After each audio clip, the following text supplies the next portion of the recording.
ಆಸರೆ ಟಿವಿ ಅರ್ಪಿಸುವ ದಿನಕ್ಕೊಂದು ಕತೆ ಈ ಕಾರ್ಯಕ್ರಮಕ್ಕೆ ನಿಮ್ಮೆಲ್ಲರಿಗೂ ಆತ್ಮೀಯವಾದ ಸ್ವಾಗತ.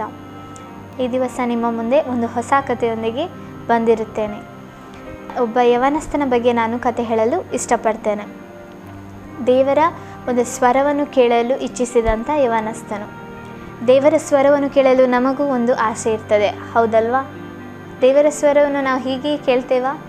ಮನಸ್ಫೂರ್ತಿ ಒಂದು ಪೂರ್ಣ ಮನಸ್ಸಿನಿಂದ ನಾವು ಅದಕ್ಕೆ ಪ್ರಾರ್ಥನೆ ಮಾಡುವವರಾಗಿರಬೇಕು, ಆಸಕ್ತಿ ಉಳ್ಳವರಾಗಿರಬೇಕು, ಹೌದಾ? ಹಾಗೆ ಈ ಯವನಸ್ಥನ ಬಗ್ಗೆ ಕೂಡ ನಾನು ನಿಮಗೆ ಹೇಳಲು ಇಷ್ಟಪಡ್ತೇನೆ. ಆತನು ಬೈಬಲ್ ಕ್ಲಾಸ್ಗೆಂದು ಬೈಬಲ್ ಸ್ಟಡಿಗೆಂದು ಹೀಗೆ ಹೋಗುತ್ತಿದ್ದಂಥ ಯವನಸ್ಥ. ಒಂದು ವಾರದಲ್ಲಿ ಒಂದು ದಿವಸ ಆ ಒಂದು ಬೈಬಲ್ ಕ್ಲಾಸ್ಗೆ ಆತನು ಹೋಗ್ತಿದ್ದ. ಹೀಗೆ ಒಂದು ದಿವಸ ಆತನು ಹೋದಂಥ ಸಂದರ್ಭದಲ್ಲಿ ಆ ಒಂದು ಕ್ಲಾಸಲ್ಲಿ ಪಾಸ್ಟರ್ ಕೊನೆಯದಾಗಿ ಪ್ರಾರ್ಥನೆ ಮಾಡುವಂಥ ಸಂದರ್ಭದಲ್ಲಿ ಪಾಸ್ಟರ್ ಏನು ಹೇಳ್ತಾರೆ ಎಂದಾಗಿ ನಾವು ಯಾವಾಗಲೂ ದೇವರ ಸ್ವರವನ್ನು ಆಸಕ್ತಿಯಿಂದ ಕೇಳುವವರಾಗಿರಬೇಕು ಎಂಬುದಾಗಿ ಹೇಳುವಂಥ ಸಂದರ್ಭದಲ್ಲಿ ಈ ಯವನಸ್ಥನಿಗೆ ಕೂಡ ಒಂದು ಆಸೆ ಇತ್ತು, ನಾನು ಕೂಡ ಒಮ್ಮೆ ದೇವರ ಸ್ವರವನ್ನು ಕೇಳಬೇಕೆಂಬುದಾಗಿ.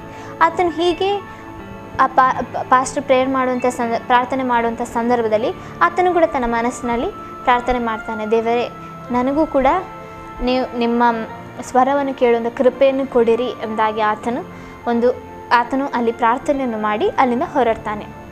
ಹೀಗೆ ಹೊರಟು ಆತನು ತನ್ನ ವೆಹಿಕಲಲ್ಲಿ ಮನೆಗೆ ಹಿಂದಿರುಗಲು ಆತನು ಹೋಗುತ್ತಿರುವಂಥ ಸಂದರ್ಭದಲ್ಲಿ ಹೀಗೆ ಮನಸ್ಸಿನಲ್ಲಿ ಆತನು ಪ್ರಾರ್ಥನೆ ಮಾಡ್ತಾನೆ ಇರ್ತಾನೆ. ಪ್ರಾರ್ಥನೆ ಮಾಡುವಂಥ ಸಂದರ್ಭದಲ್ಲಿ ಹೋಗುವಂಥ ಸಂದರ್ಭದಲ್ಲಿ ಆತನು ಮನಸ್ಸಿನಲ್ಲಿ ಹೀಗೆ, ದೇವರೇ ನನ್ನ ಜೊತೆ ನೀವು ಮಾತಾಡಿರಿ, ನಿಮ್ಮ ಸ್ವರವನ್ನು ಕೇಳಬೇಕೆಂಬುದಾಗಿ ನನಗೆ ತುಂಬ ಆಸೆ ಇದೆ ಎಂಬುದಾಗಿ ಆತನು ಮನಸ್ಸಿನಲ್ಲಿ ಹೀಗೆ ಪ್ರಾರ್ಥನೆ ಮಾಡುತ್ತಾ ಹೋಗುತ್ತಿರುವಂಥ ಸಂದರ್ಭದಲ್ಲಿ ಪಕ್ಕನೆ ಅವನಿಗೊಂದು ಆಲೋಚನೆ, ಅಂದರೆ ಪಕ್ಕನೆ ಏನೋ ಒಂದು ಕೇಳಿದ ಹಾಗೆ ಅವನಿಗೆ ಭಾಸವಾಯಿತು. ಇಲ್ಲೇ ನಿಂತು ಅಂಗಡಿಗೆ ಹೋಗಿ ಒಂದು ಹಾಲನ್ನು ಖರೀದಿಸು ಎಂಬುದಾಗಿ. ಆದರೂ ಆತನಿಗೆ ಅದು ಅಗತ್ಯವಿರಲಿಲ್ಲ. ಆದರೂ ಯಾಕೆ ಹೀಗೆ ಆಗ್ತಾ ಉಂಟು, ಸುಮ್ಮನೆ ನನ್ನದೇ ಒಂದು ಕಲ್ಪನೆ ಇರಬಹುದು ಅಂದಾಗಿ ಆತನು ತನ್ನ ಕಾರನ್ನು ಚಲಿಸಲು ಪ್ರಾರಂಭಿಸ್ತಾನೆ. ಹಾಗೆ ಪುನಃ ಆತನು ಆ ಸ್ವರವನ್ನು ಕೇಳ್ತಾನೆ. ಆದರೂ ಆಗ ಆತನು ಎನ್ನಿಸ್ತಾನೆ, ದೇವರೇ ಇದು ನೀನೇ ಆಗಿದ್ದರೆ ಸರಿ, ನಾನು ಹೋಗಿ ತಗೊಳ್ತೇನೆ ಎಂಬುದಾಗಿ ಆತನ ಅಂಗಡಿಗೆ ಹೋಗಿ ಅಲ್ಲಿ ಹಾಲನ್ನು ತಗೊಂಡು ವಾಪಸ್ ಬಂದು ಆತನು ಕಾರಲ್ಲಿ ಪುನಃ ಕಾರನ್ನು ಚಲಿಸಲಿಕ್ಕೆ ಪ್ರಾರಂಭ ಮಾಡ್ತಾನೆ. ಹೀಗೆ ಹೋಗುವಂಥ ಸಂದರ್ಭದಲ್ಲಿ ಅವನ ಮನೆಗೆ ಹೋಗುವಂಥ ರಸ್ತೆ ಅದು ಬೇರೆ ಆಗಿತ್ತು. ಆದರೆ ಅವನು ಸ್ವಲ್ಪ ಮುಂದೆ ಹೋಗುವಂಥ ಸಂದರ್ಭದಲ್ಲಿ ಅವನಿಗೆ ಬೇರೆ ಒಂದು ಕಡೆಗೆ ತಿರುಗಲು ಆತನಿಗೆ ಅದೇ ಒಂದು ಸ್ವರ ಆತನಿಗೆ ಮನಸ್ಸಿನಲ್ಲಿ ಅದಾಯಿತು. ಆದರೂ ಆತನು ಇದು ನನ್ನ ಭ್ರಮೆ ಆಗಿರ್ಬೋದು, ಆತನು ಹೀಗೆ ಯೋಚನೆ ಮಾಡ್ತಾನೆ. ಯಾಕಂದರೆ ನಾನು ಮನೆಗೆ ಹೋಗ್ತಿದ್ದೇನೆ, ಸುಮ್ಮನೆ ನನಗೆ ಬೇರೆ ಕಡೆಗೆ ಹೋಗಬೇಕೆಂಬುದಾಗಿ ಆಗ್ತದಲ್ವ, ಇದು ನನ್ನ ಭ್ರಮೆ ಎಂಬುದಾಗಿ ಆತನು ಹಾಗೆ ಯೋಚನೆ ಮಾಡಿಕೊಂಡು ಪುನಃ ಆತನ ಅಲಕ್ಷ್ಯ ಮಾಡ್ತಾನೆ. ಆತನು ಗಣತಿಗೆ ತಗೊಳ್ಳುವುದಿಲ್ಲ. ಪುನಃ ಕಾರನ್ನು ಚಲಿಸುವಂಥ ಸಂದರ್ಭದಲ್ಲಿ ಇನ್ನೂ ಸ್ವಲ್ಪ ಮುಂದೆ ಹೋದಾಗ ಪುನಃ ಅದೇ ಸ್ವರ ಅದೇ ರೀತಿಯಲ್ಲಿ ಅವನಿಗೆ ಕೇಳ್ತದೆ. ಆಗ ಆತನು ಹಿಂದಿರುಗಿ ಪುನಃ ಎಲ್ಲಿ ಅವನಿಗೆ ಹೋಗಲು ಅವನಿಗೆ ಅದೊಂದು ಭಾಸವಾಯಿತು. ಹಾಗೆ ಅವನು ಆ ಒಂದು ಸ್ಟ್ರೀಟ್ ಅಥವಾ ಕ್ರಾಸಲ್ಲಿ ಹೋಗ್ತಾನೆ. ಹೋಗುವಂಥ ಸಂದರ್ಭದಲ್ಲಿ ಅಲ್ಲಿ ಕೆಲವು ಜನಗಳನ್ನು, ಕೆಲವು ಮನೆಗಳನ್ನು ಹೀಗೆ ನೋಡ್ತಾನೆ. ಅವನಿಗೆ ಅಲ್ಲಿ ಬಂದು ಗೊತ್ತೇ ಇರಲಿಲ್ಲ, ಅವನ ಪರಿಚಯಸ್ಥರು ಯಾರೂ ಅಲ್ಲಿ ಇರಲಿಲ್ಲ. ಆದರೂ ನನಗೆ ಇಲ್ಲಿ ಯಾಕೆ ಬರಬೇಕಂತಾಯಿತು. ಆ ಒಂದು ರಾತ್ರಿ ವೇಳೆಯಲ್ಲಿ ಎಲ್ಲರೂ ಮಲಗಿದ್ರು, ಯಾರೂ ಇರಲಿಲ್ಲ, ಕತ್ತಲೆ ಆಗಿತ್ತು, ಯಾವುದೇ ಒಂದು ಬೆಳಕು ಕೂಡ ಅಲ್ಲಿ ಕಾಣ್ತಿರ್ಲಿಲ್ಲ. ಆತನು ನೋಡಿ ಇಲ್ಲಿ ಎಲ್ಲರೂ ಮಲಗಿದ್ದಾರೆ, ಯಾವುದೇ ಒಂದು ಮನೆಯ ಬಾಗಿಲು ಕೂಡ ತೆರೆದಿಲ್ಲ ಅಥವಾ ಯಾವುದೋ ಒಂದು ಬೆಳಕು ಕೂಡ ಕಾಣ್ತಾ ಇಲ್ಲ. ಆದರೂ ನನಗೆ ಇಲ್ಲಿ ಬರಬೇಕೆಂಬುದಾಗಿ ಒಂದು ಮನಸ್ಸಿನಲ್ಲಿ ಯಾಕೆ ಹೀಗೆ ಆಲೋಚನೆ ಬಂತು ಎಂಬುದಾಗಿ ಹೀಗೆ ಯೋಚನೆ ಮಾಡ್ತಿರ್ಬೇಕಾದ್ರೆ ಅವನಿಗೆ ಪುನಃ ಒಂದು ಮನಸ್ಸಿನಲ್ಲಿ ಅದೊಂದು ಆಲೋಚನೆ ಅವನಿಗೆ ಬರ್ತದೆ. ಅದೇ ಒಂದು ಮನೆಯನ್ನು ತೋರಿಸ್ತದೆ. ಅಂದರೆ ಆ ಒಂದು ಮನೆಗೆ ನೀನು ಹೋಗು ಎಂಬುದಾಗಿ ಅದೊಂದು ಮನಸ್ಸಿನಲ್ಲಿ ಆಗುವಂಥ ಸಂದರ್ಭದಲ್ಲಿ ಪುನಃ ಅವನೊಳಗೆ ಒಂದು ಪ್ರಶ್ನೆ ಮೂಡ್ತದೆ, ಆ ಮನೆಯವರು ಯಾರು ಅಂತ ನನಗೆ ಗೊತ್ತಿಲ್ಲ. ನಾನು ಅವನು ಹಾಲನ್ನು ತಗೊಂಡಿರ್ತಾನೆ ಅಲ್ವಾ, ಅದನ್ನೇ ಹಿಡ್ಕೊಂಡು ಆತನು ನಾನು ಯಾಕೆ ಆ ಮನೆಗೆ ಹೋಗಬೇಕು, ನನಗೆ ಅವರ ಪರಿಚಯವೇ ಇಲ್ಲವಲ್ಲ ಎಂಬುದಾಗಿ ಆತನು ಆಲೋಚನೆ ಮಾಡ್ತಾ ಆದರೂ ಪುನಃ ಅದೇ ರೀತಿಯಲ್ಲಿ ಅವರಿಗೆ ಕೇಳಿದ್ದಕ್ಕೆ ಆತನು ಪುನಃ ಹೋಗಿ ಆ ಮನೆಯ ಬಾಗಿಲಲ್ಲಿ ಅವನು ಬೆಲ್ ಮಾಡ್ತಾನೆ. ಆಗ ಒಂದು ಅಂಕಲ್ ಬಂದು ಆ ಬಾಗಿಲನ್ನು ತೆರೆತಾರೆ. ಒಂದು ಸಹೋದರ ಬಂದು ಆ ಬಾಗಿಲನ್ನು ತೆರೆಯುವಂಥ ಸಂದರ್ಭದಲ್ಲಿ ಅವರಿಗೆ ಒಬ್ಬರಿಂದೊಬ್ಬರು ಪರಿಚಯ ಏನೂ ಇರಲಿಲ್ಲ.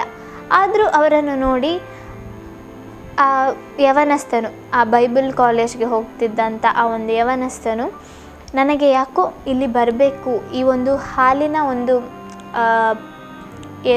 ಆ ಒಂದು ಹಾಲಿನ ಒಂದು ಪ್ಯಾಕೆಟ್ ಇಲ್ಲಿ ಕೊಡಬೇಕು ಅಂತ ಒಂದು ಮನಸ್ಸಾಯಿತು ಎಂಬುದಾಗಿ ಆತನು ಹೇಳುವಂಥ ಸಂದರ್ಭದಲ್ಲಿ ಆ ಮನೆಯ ಒಂದು ಯಜಮಾನನು ಅದನ್ನು ಕೇಳಿ ತುಂಬ ಸಂತೋಷ ಪಡ್ತಾನೆ. ಆತನನ್ನು ಒಳಗೆ ಕರೆದು ಆತನು ಕೂತ್ಕೊಳ್ಳಿಸಿ ಮಾತಾಡಲು ಪ್ರಾರಂಭಿಸುವಂಥ ಸಂದರ್ಭದಲ್ಲಿ ಆ ಮನೆ ಯಜಮಾನಿ ಹಾಗೂ ಅವರ ಸಣ್ಣ ಒಂದು ಮಗು ಅವರು ಕೂಡ ಬರ್ತಾರೆ. ಆ ಸಣ್ಣ ಮಗು ತುಂಬ ಕೂಗ್ತಿತ್ತು. ಆಗ ಆ ಮನೆ ಯಜಮಾನನು ತನ್ನ ಕಥೆಯನ್ನು ಹೇಳಲು, ಅಂದರೆ ತನ್ನ ಜೀವನದಲ್ಲಿ ಈಗ ಏನಾಗ್ತಿದೆ ಎಂಬುದಾಗಿ ಆತನು ಹೇಳಲು ಪ್ರಾರಂಭಿಸ್ತಾನೆ. ಅವರು ತುಂಬ ಒಂದು ಕಷ್ಟಕ್ಕೆ ಅವರು ಸಿಲುಕಿದ್ರು. ಏನು ತಗೊಳ್ಳಲು ಕೂಡ ಅವರಿಗೆ ಹಣ ಇರಲಿಲ್ಲ, ತಿನ್ನಲು ಕೂಡ ಏನೂ ಇರಲಿಲ್ಲ. ಅದಕ್ಕೆ ಆ ಮಗುಗೆ ಏನೂ ಇರಲಿಲ್ಲ ತಿನ್ನಲು. ಅದು ಹಸಿವೆಯಲ್ಲಿ ಅದು ಅಲ್ಲಿ ಕೂಗ್ತಿತ್ತು. ಸ್ವಲ್ಪ ಹೊತ್ತಿಗಿಂತ ಮುಂಚೆ ಆ ಮಗುವಿನ ತಾಯಿ ದೇವರಲ್ಲಿ ಪ್ರಾರ್ಥನೆ ಮಾಡಿದರು, ನನ್ನ ಮಗುವಿಗೆ ಏನೂ ಇಲ್ಲ ತಿನ್ನಲು, ದೇವರೇ ಈ ಮಗುವಿಗೆ ಹಾಲನ್ನು ಒದಗಿಸಿಕೊಡಿರಿ ಎಂಬುದಾಗಿ. ಪ್ರಾರ್ಥನೆ ಮಾಡಿದ್ದನು ಯವನಸ್ಥನಿಗೆ ಹೇಳುವಂಥ ಸಂದರ್ಭದಲ್ಲಿ ಅವರಿಗೆ ಆಶ್ಚರ್ಯವಾಗ್ತದೆ. ಹೌದು, ನಾನು ಕೇಳಿದ್ದು ದೇವರ ಸ್ವರವನ್ನು ನಾನು ಕೇಳಿದಂದಾಗಿ ತುಂಬ ಸಂತೋಷ ಆಗ್ತದೆ. ಯಾಕಂದರೆ ಅವರು ಅರಿಯದೇ ಇದ್ದ ಒಂದು ಜನರ ಮಧ್ಯದಲ್ಲಿ, ಯಾವತ್ತೂ ಹೋಗದ ಆ ಒಂದು ಸ್ಥಳಕ್ಕೆ ಅವರು ಹೋಗಿ ಆ ಒಂದು ಜನರಲ್ಲಿ ಭೇಟಿಯಾಗಲು ಅವರು ಏನು ಕೇಳಿಕೊಂಡ್ರು ಅದನ್ನು ಒದಗಿಸಲು ದೇವರು ಅವರ ಮೂಲಕವಾಗಿ ಅಲ್ಲಿ ಆ ಮಗುವಿಗೆ ಬೇಕಾದದನ್ನು ಅಲ್ಲಿ ದೇವರು ಕೊಡ್ತಾ ಇದ್ದಾರೆ. ಹೌದಾ? ಆಗ ಯವನಸ್ಥನಿಗೆ ತುಂಬ ಸಂತೋಷವಾಗ್ತದೆ. ಯಾಕೆ? ಆತನು ದೇವರ ಸ್ವರವನ್ನು ಕೇಳಿದ. ಹೇಗೆ ಆತನು ದೇವರ ಸ್ವರವನ್ನು ಕೇಳಿದ? ಆತನು ಆ ಒಂದು ಕ್ಲಾಸಿನಿಂದ ಹೊರಡುವಂಥ ಸಂದರ್ಭದಲ್ಲಿ ಏನು ಪ್ರಾರ್ಥನೆ ಮಾಡಿದ್ದ? ಅಷ್ಟು ಒಂದು ಆಸಕ್ತಿಯಲ್ಲಿ ಆತನು ನಾನು ದೇವರ ಸ್ವರವನ್ನು ಕೇಳಬೇಕು ಎಂಬುದಾಗಿ ಆಸಕ್ತಿಯಿಂದ ಆತನು ಪ್ರಾರ್ಥಿಸಿ ಅಲ್ಲಿ ಹೊರಟ ನಿಮಿತ್ತ ಆತನಿಗೆ ದೇವರು ಆತನ ಜೊತೆಯಲ್ಲಿ ಮಾತಾಡಿದರು. ಕೆಲವು ಸಲ ಏನಾಗ್ತದೆ ಅಂದರೆ ದೇವರು ನಮ್ಮ ಜೊತೆ ಮಾತಾಡ್ತಾರೆ, ಆದರೆ ನಮಗೆ ದೇವರ ಸ್ವರವನ್ನು ಗ್ರಹಿಸುವಷ್ಟು ನಾವು ಸಿದ್ಧರಿರುವುದಿಲ್ಲ.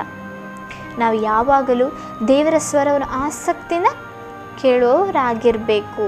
ನಾವು ಆಸಕ್ತಿಯಿಂದ ದೇವರನ್ನು ಪ್ರಾರ್ಥಿಸುವಂಥ ಸಂದರ್ಭದಲ್ಲಿ ದೇವರ ಜೊತೆಯಲ್ಲಿ ನಾವು ಕೇಳಬೇಕು ದೇವರ ಜೊತೆಯಲ್ಲಿ ನಾನು ನಿಮ್ಮ ಸ್ವರವನ್ನು ಕೇಳಬೇಕು ಕರ್ತನೆ ಎಂಬುದಾಗಿ. ಆತನು ನಮ್ಮ ಪ್ರೀತಿಯ ತಂದೆ ಆಗಿದ್ದಾನೆ ಅಲ್ವಾ? ತಂದೆ ತನ್ನ ಮಕ್ಕಳ ಜೊತೆ ಮಾತಾಡಲು ಖಂಡಿತವಾಗಿ ಇಷ್ಟಪಡ್ತಾನೆ. ನಾವು ಕೇಳಲು ಇಷ್ಟಪಡುವವರಾಗಿರಬೇಕು. ಸರಿ ಮಕ್ಕಳೇ, ನೀವು ಕೂಡ ಹೀಗೆ ದಿವಸ ಪ್ರಾರ್ಥನೆ ಮಾಡುವವರಾಗಿರಬೇಕು. ಖಂಡಿತವಾಗಿ ದೇವರು ನಿಮ್ಮ ಜೊತೆ ಕೂಡ ಮಾತಾಡ್ತಾರೆ. ನೀವು ಕೂಡ ದೇವರ ಸ್ವರವನ್ನು ಕೇಳಲು ಸಾಧ್ಯ. ಇಲ್ಲಿಗೆ ಈ ಕತೆ ಮುಕ್ತಾಯವಾಯಿತು. ಮುಂದಿನ ಸಂಚಿಕೆಯಲ್ಲಿ ಮತ್ತೆ ಭೇಟಿಯಾಗೋಣ ಇನ್ನೊಂದು ಕಥೆಯೊಂದಿಗೆ. ಅಲ್ಲಿವರೆಗೆ ವೀಕ್ಷಿಸ್ತಾ ಇರಿ ಆಸರೆ ಟಿವಿ.